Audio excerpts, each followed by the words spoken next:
that have done things in their past that they would have ever been found out about, they would be in deep trouble. Yeah. See all those hands? Let me ask you this. Do those things, do they come back into your mind today? Do you still deal with them? It's like, man, I still hope they don't find out about that stuff. Yeah. So that's one of the reasons we're talking about that. So, up until this point, right? Up until this point, I can't tell you about everything that I've done, but I did compile a list. Would it be safe to say that everybody in here has their own unique list? Things that they've done, stupid mistakes they've made, things that they wish they could take back. The shouldas and the couldas and the wouldas. Right? Well, let me read you my list. And we'll talk about it some more after I'm done. I've done enough hits of acid to be considered clinically insane that I just spoke so highly of before. I've transported drugs across state lines. I tried once to do 10 grams of cocaine in 10 minutes. I stole excessively from anybody and everybody. It didn't matter who. I stole from my mother and father more than once. I chased people down in Kansas City during their middle of rush hour traffic and shot at them over a dope den. I sold drugs in my parents' house. I stole cattle from a neighboring ranch and sold them a market to have more money to buy drugs. I ran from police on high-speed motorcycle chases more than once. I've beaten people up so badly I've almost killed them more than once. I've taken large amounts of cocaine and marijuana on a plane during a family vacation to Disney World. I stole from every employer I've ever worked for. I stole from stores where other people were present, putting them at risk and they did not know it. I've stole motorcycles, cars, and trucks. I've been to church high. I've done drugs in other people's houses without them knowing. I've driven around high and drunk thousands of times, putting out how many people's lives in danger. I've been to court high. I've been to see my PO high. I've been charged with 12 felonies and convicted of 7. I've been charged with 7 DWIs, 10 possession charges, and thrown money at all of them to have them reduced to other charges.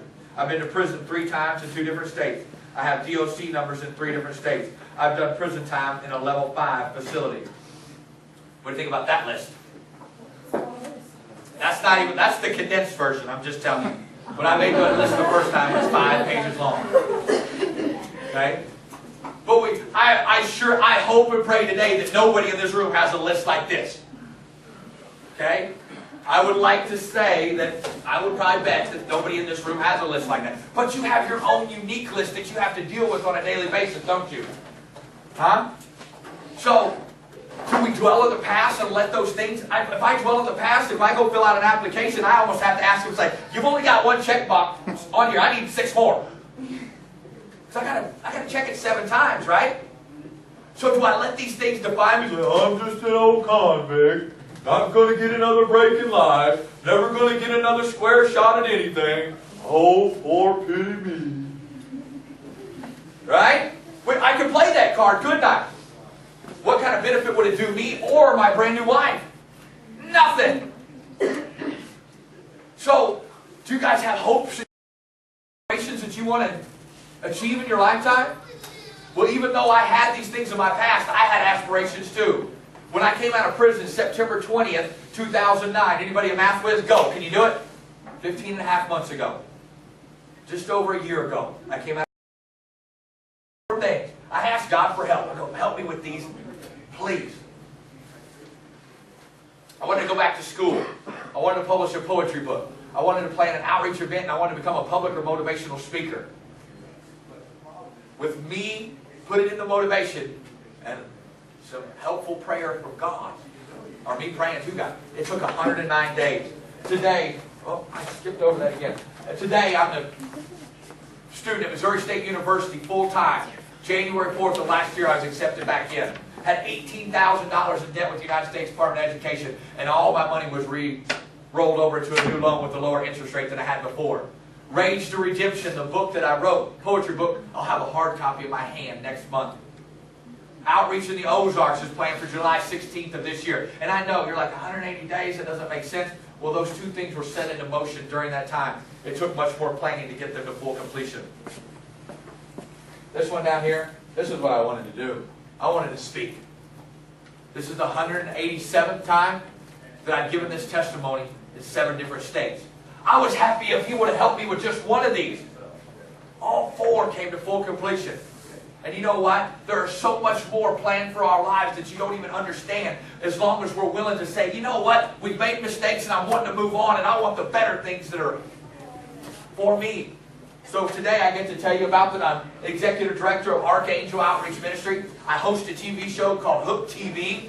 Like I said, I get to travel, and I've been to 7 different states. I've appeared on many TV shows, radio shows, and I've appeared in many newspaper articles, one of which I have right here that I'll pass around. Got to be willing to accept what you've done. 7-time convicted felon on the front page of a newspaper, and my face is in the picture. But I'm willing to say, yeah, that is my past, but it doesn't have to define me today. I can move past this. Pass it around. Who knows who Mercy Me or Third Day is? I've been asked to share my testimony at one of their concerts coming up in Cape Girardeau, hopefully this year. Who knows who Daryl Strawberry is? I spoke with him at an event in St. Louis. They're the type of opportunities that have presented themselves because I almost had to embrace my past in such a way to say I wasn't going to let it define me or hold me back. I've gotten to be involved at a state level. I'm a state representative today. I get to go to Jeff City and sit on a council called the Missouri Recovery Network. I get to travel all over the state talking to people and helping to encourage people that are in recovery. I get to talk to senators and House members. I know them on a first-time basis. I always joke, I used to be an enemy of the state. Now I'm a representative of it. That's pretty cool to me. But the most awesome thing, you remember those relationships I said were just devastated? They've all been restored to a level that I could not imagine before. And I've got new relationships like this beautiful lady back here. She had a beautiful 4-year-old little girl that I'm so desperately in love with, and her. I'm now a father today, and a husband. A year ago, I don't think anybody would have given me the time of day. But over time, I said, you know, I did make mistakes. Things did happen. But I'm going to do the next right thing today, and that's going to prove to be worth something in the future. So my question is, we've all dealt with those things, right? We've all got a list. How do you guys deal with those things that you struggle with in your past? You guys don't know or don't want to talk about it? Huh? Is it both? Well, maybe let's try this. I'll get to that. I'll answer the question for you. I was going to see if you guys are willing to do this. But another thing I want to tell you about is, here's another newspaper article I'm really proud of. Who thought I was a preacher when I came in here today, besides those that knew me from before? Huh? Last year they said, I thought you were our cop. Yeah, really? So run from them. The reason I tell you this, I want to share pass this newspaper article. A 7-time convicted felon today. I'm a senior pastor of my own church in Forsyth, Missouri. Helping people try to understand it doesn't matter what you went through. Much like it doesn't. It's sure I would like you to have a relationship with your higher power. That's not what I'm here today for. That's between you and him, or she, whatever you want to call it. My want today is to know that there is a light at the end of the tunnel, or maybe that there even is a tunnel, that you can get away from the situations that you've been in your past. Right? You can pass that around if you want to. Okay. But some of the things I want to share with you is, you know, this is kind of a family dynamic here. Yes, sir? No. This is kind of a family dynamic, isn't it? Being an FHS, right? Do you guys agree with that? Yeah. It's not that you're related by blood or marriage or anything like that, but you guys spend a lot of time together, don't you? Right?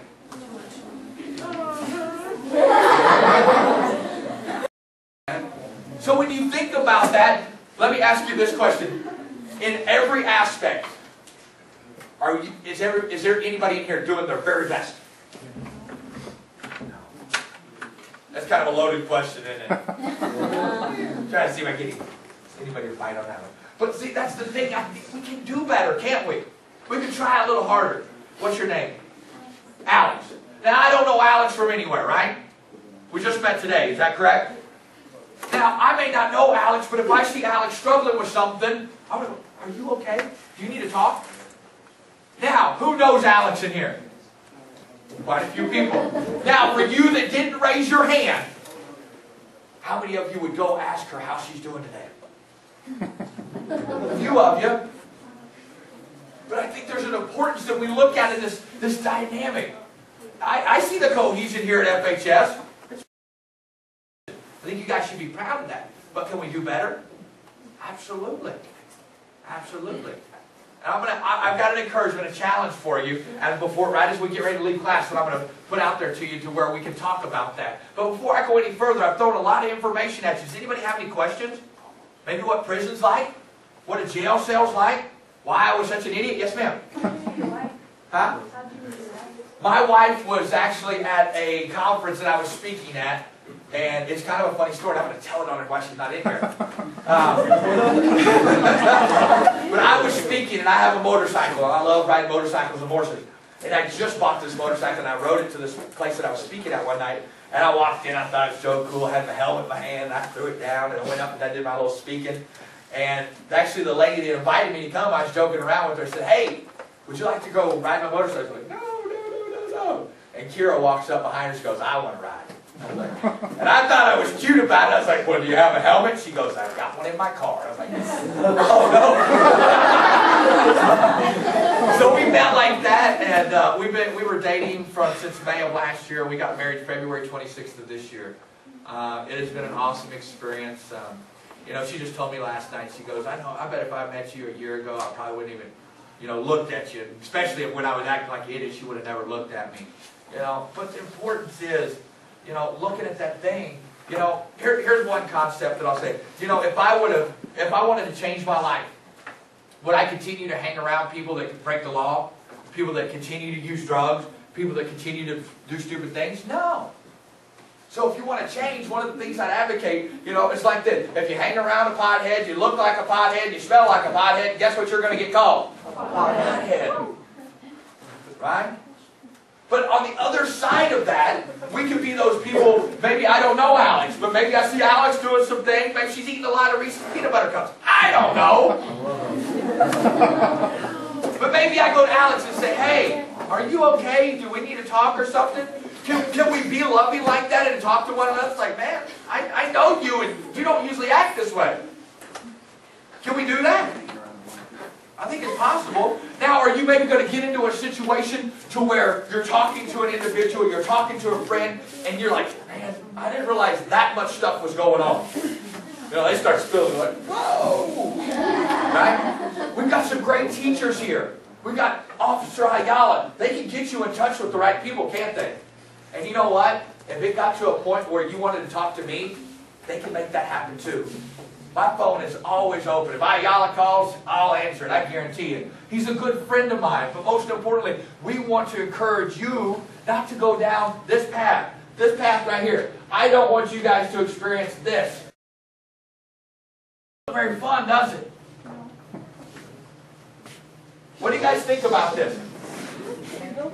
Why is it scary?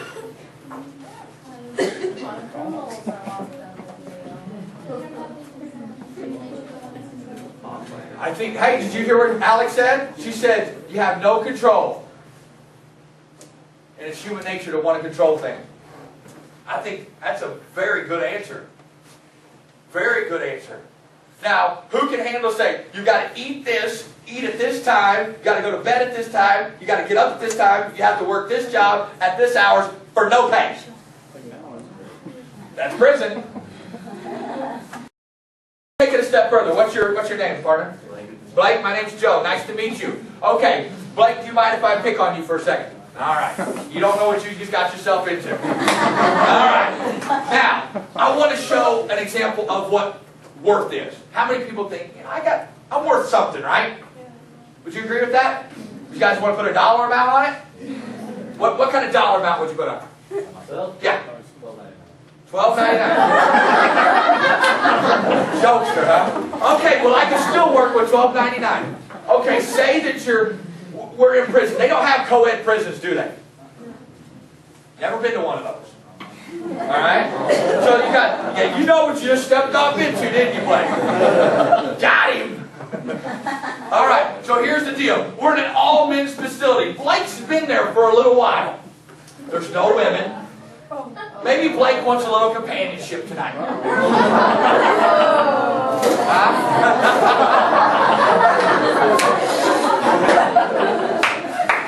You guys are doing awesome. Thank you for being attentive. But so Blake wants some company tonight. Blake, do you have any idea what the going rate for some companionship in the Department of Correction is? Well, let me help you out. Do you know what a ramen noodle is? Okay, do you know how much a ramen noodle might cost? 15 cents, I think, is the going average from the classes I've talked to today. So, the last I checked and knew about, you could purchase some companionship for about 4 ramen noodles. That's about $1.20. And you said you were worth $12.99, which $1.20 is considerably lower even to what you were joking around about, right? Who in here would say, I'm only worth $1.20? Nobody.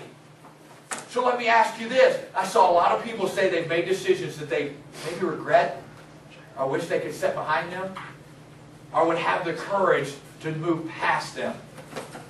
If we're not willing to take a stand and say, I don't want that anymore, or I'm not going to do this today, and I'm sure as heck not going to do it tomorrow, you're saying, I'm going to roll the dice to see, maybe I am only worth $1.20.